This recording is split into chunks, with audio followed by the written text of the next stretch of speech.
ஞானானந்தமயம் தெய்வம் நிர்மலஸ்படிகாகிருதியும் ஆதாரம் சர்வ வித்யாநாமயக்ரீவம் பாஸ்மகே. நேயர்கள் அனைவருக்கும் அஸ்ட்ரோகே செய்யுங்காரின் பணிவான நமஸ்காரங்கள். நேயர்கள் அனைவருக்கும் விஸ்வாவசு தமிழ் புத்தாண்டு நல்வாழ்த்துக்கள். எல்லாருக்கும் சௌக்கியமும் மங்களமும் உண்டாகட்டும். ஏப்ரல் 14, 2025 13, 4, 2026 வரணும் உண்டான காலகட்டத்தை தமிழ் வருஷ பிறப்பு, தமிழ் வருடம் என்று சொல்கிறோம். அது தமிழ் மாதத்தின் மூலியமாக தமிழ் வருடம் விஸ்வாவசு வருஷம் பிறக்கிறது. இப்போது நம்மளுக்கு போன வருஷம்ன்றது பார்க்கும்போது குரோதி வருஷம்னு சொல்கிறது, இப்போ விஸ்வாவசு வருஷம். சரி, இந்த விஸ்வாவசு வருஷத்தில் என்னென்ன கிரகச்சாரங்கள், கிரக மாற்றங்கள் இருக்குது, இந்த வருஷம் பிறக்கும் பொழுது என்ன கிரக நிலைகள் இருக்குது, என்னென்ன கிரகங்கள் மாற்றங்கள் அமையிறது, பெரிய கிரகங்கள் வருட கிரகங்கள்னு சொல்லக்கூடிய சூரியன், அதாவது குரு, சனி, ராகு, கேது இவர்களுடைய மாற்றங்கள் என்ன, மாத கிரகங்கள்னு சொல்லக்கூடிய சூரியன், செவ்வாய், புதன், சுக்கிரன் இவா 4 பேரும் மாத கிரகங்கள்னு சொல்லக்கூடியது. சந்திரன் தினக்கோள், அதாவது 2.25 நாளைக்கு ஒரு ராசியிலிருந்து அடுத்த ராசிக்கு போகிறார்.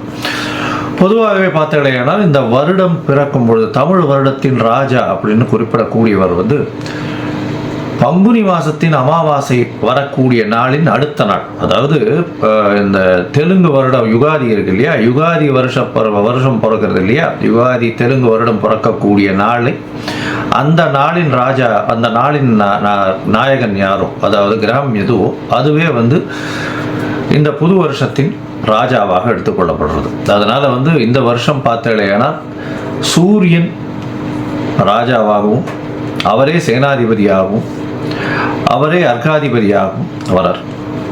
இதை தவிர பார்த்தேன்னா அதாவது சந்திரன் மந்திரியாக இருக்கார். அது எப்படி சந்திரன் வரார் அப்படின்னா, இந்த வருஷம் விஸ்வாவசு வருஷம் பிறக்கிறது இந்த திங்கட்கிழமை, அதனால் சந்திரன்.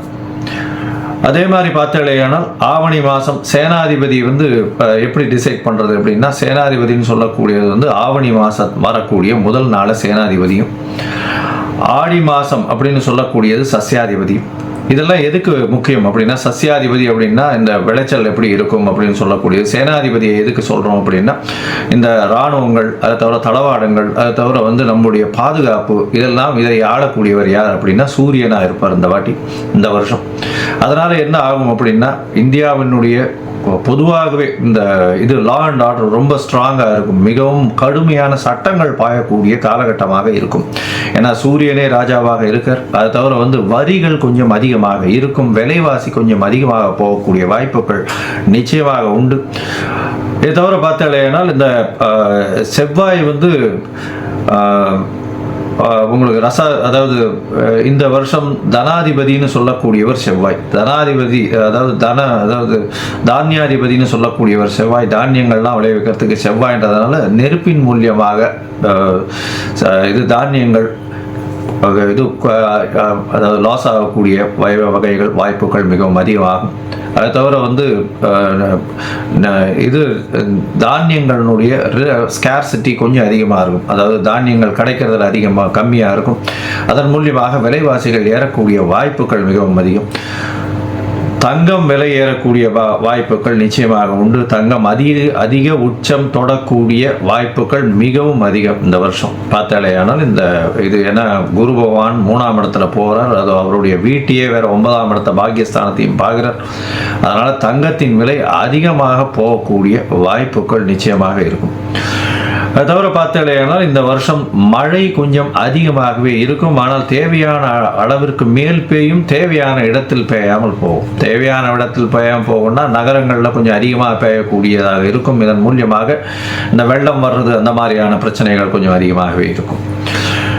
அதனால் தண்ணீர் பற்றாக்குறை சற்று இருக்கக்கூடிய காலகட்டமாகவே அமையும்.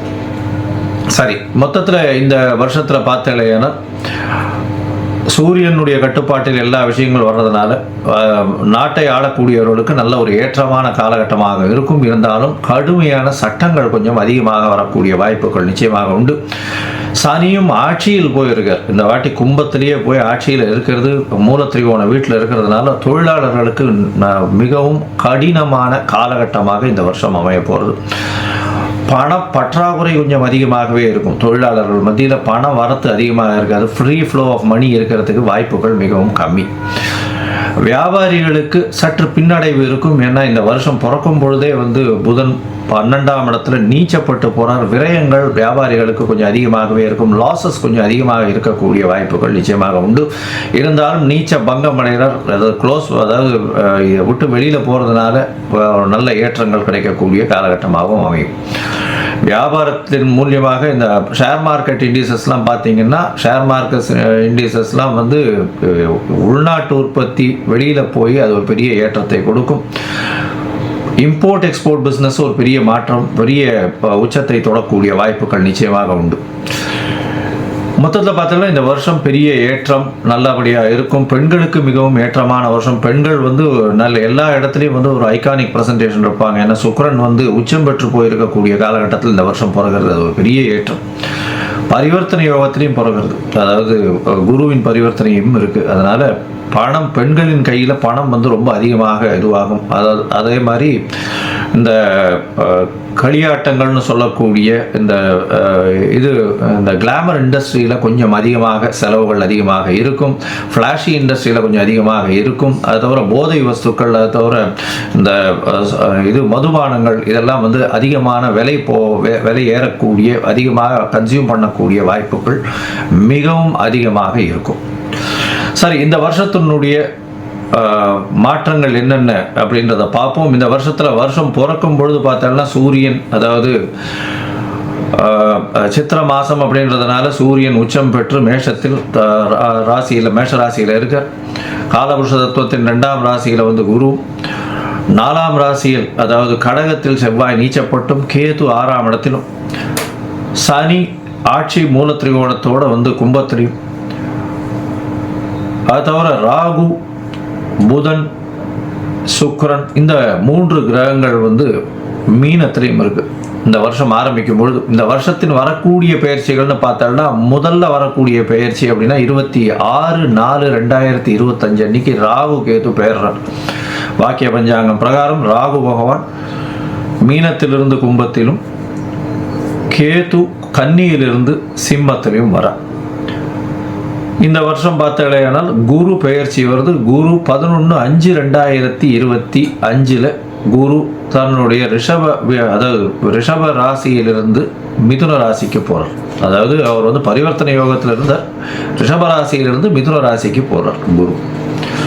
இந்த வருஷத்தில் கடைசியில் மார்ச் 6ஆம் தேதி 2026ஆம் வருஷம் அப்போ வந்து சனியினுடைய மாற்றம் இருக்குது. சனி வாக்கிய பஞ்சாங்க பிரகாரம் 6/3/2026 அன்னைக்கு தான் வந்து மாறுறார். கும்பத்திலிருந்து மீனத்துக்கு போகிறார். இதுதான் இந்த வருஷத்தினுடைய வருட கிரகங்கள்னு சொல்லக்கூடிய குரு, ராகு, கேது, சனியினுடைய மாற்றங்கள். சரி, இந்த மாற்றங்கள் என்னென்ன ஏற்றங்களையும் இறக்கங்களையும் கொடுக்கும்? அதாவது மேஷம் முதல் மீனம் வரை உண்டான ராசிக்காரர்களுக்கு எப்படி இருக்கும் அப்படின்றத பார்க்கலாம். இது நடுவில் என்னுடைய மொபைல் நம்பர் ஸ்க்ராலிங்கில் வந்துட்டு இருக்கும். உங்களுக்கு அஸ்ட்ராலாஜிக்கல் கன்சல்ட் தேவைப்பட்டதுன்னா நீங்கள் எனக்கு ஃபோன் பண்ணுங்க. உங்களுக்கு உண்டான அப்பாயின்மெண்ட்டு தரேன். உங்களுடைய date, time, place of birth, உங்களுடைய பெயர், தாய் தகப்பனார் பெயர் அனுப்பிச்சி வைங்க. என்னுடைய கட்டணம் என்னென்னு போடுறேன். அதுக்கப்புறம் உங்களுக்கு அப்பாயின்மெண்ட் தரேன்.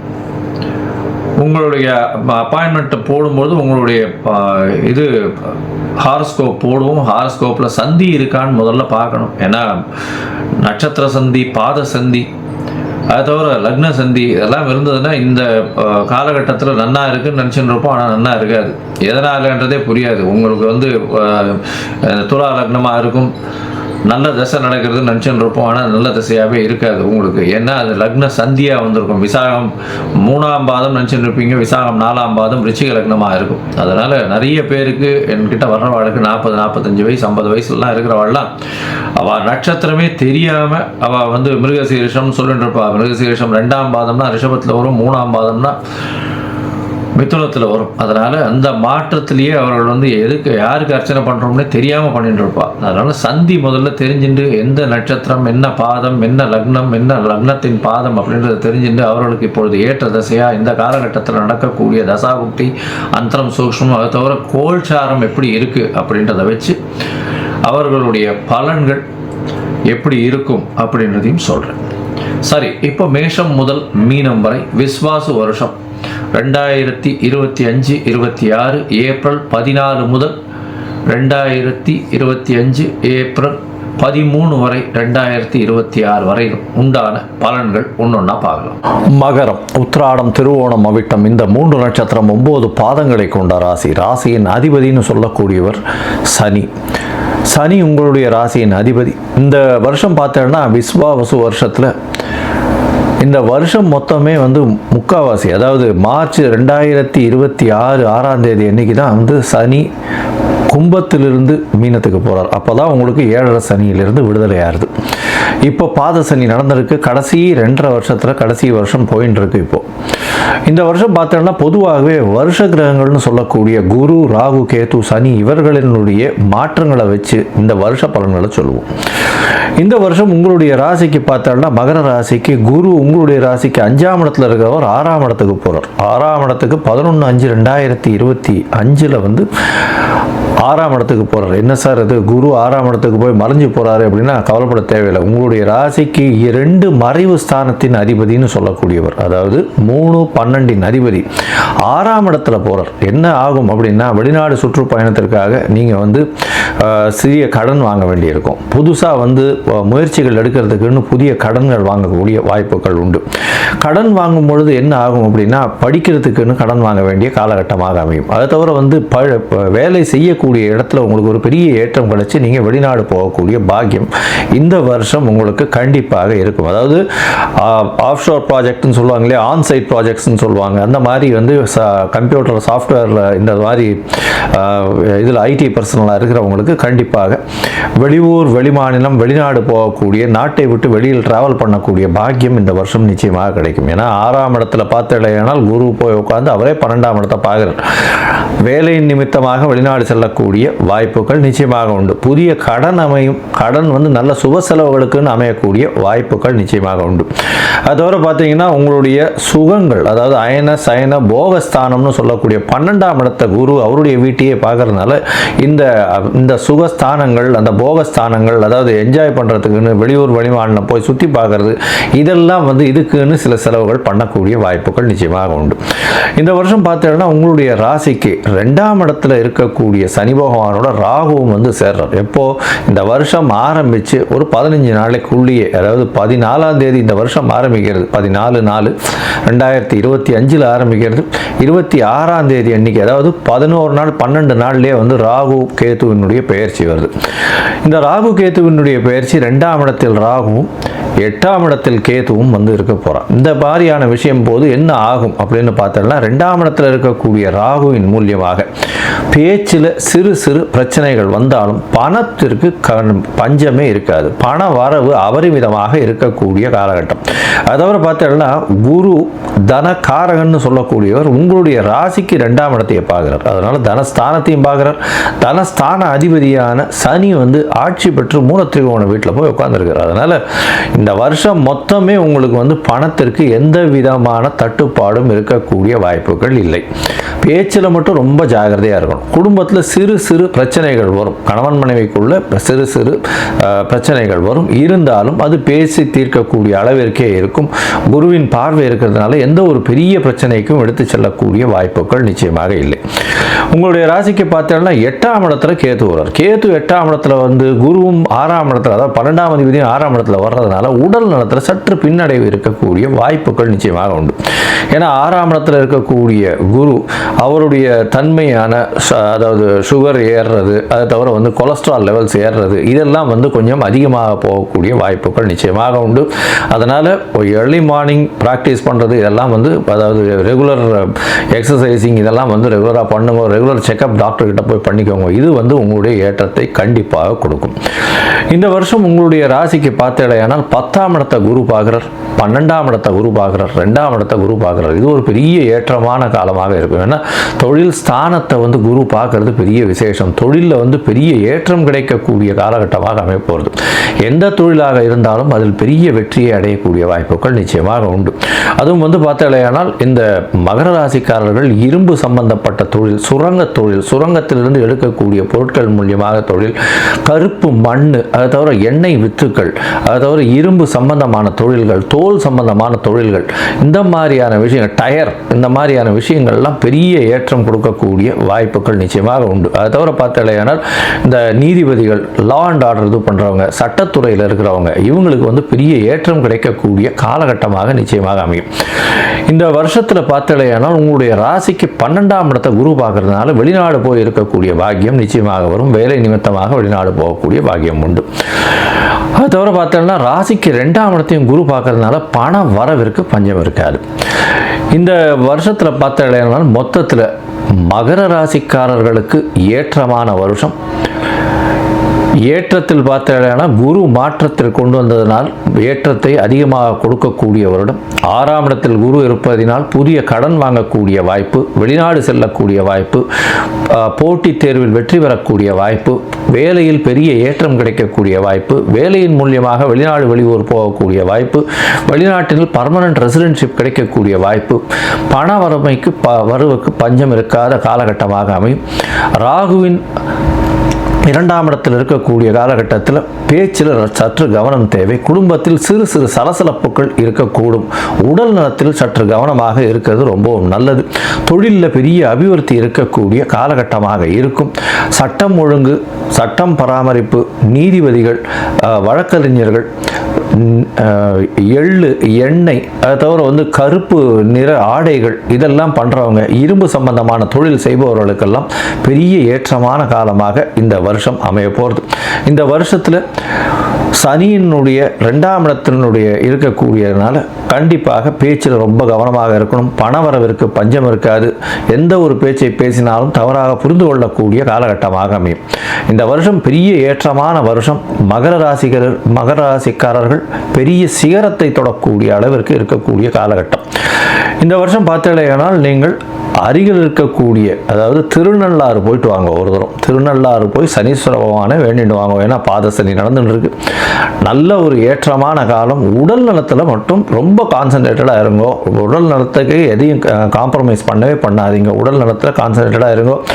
சுகர் அண்ட் கொலஸ்ட்ரால் இருக்கிறவர்களுக்கு கொஞ்சம் அதிகமாக போகக்கூடிய வாய்ப்புகள் அதிகம். ரொம்பவும் எச்சரிக்கையாக இருக்கிறது நல்லது. இந்த மகர ராசிக்காரர்களுக்கு 95 விழுக்காடு பெரிய ஏற்றமும் மாற்றமும் இந்த வருடத்தில், விஸ்வாவசு வருஷத்தில் இருக்கக்கூடிய வாய்ப்புகள் உண்டு.